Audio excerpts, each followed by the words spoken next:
نئے سال کی دعا۔ حدیث کی کتابوں میں ہے کہ جب نیا سال شروع ہوتا تو رسول اللہ صلی اللہ علیہ وآلہ وسلم کے صحابہ ایک دوسرے کو یہ دعا سکھاتے اور بتاتے تھے۔ اللہم ادخلہ علینا بالامن والایمان والسلامۃ والاسلام ورضوان من الرحمن وجوار من الشیطان۔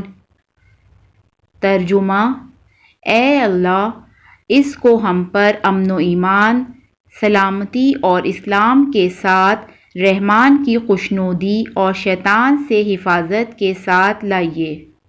اس دعا کو خوب عام کریں، اس لیے کہ حضرت انس بن مالک رضی اللہ تعالی عنہ رسول اللہ صلی اللہ علیہ وآلہ وسلم کا ارشاد نقل فرماتے ہیں کہ جس شخص نے میری سنت کو زندہ کیا اس نے مجھ سے محبت کی، اور جس نے مجھ سے محبت کی وہ جنت میں میرے ساتھ ہوگا۔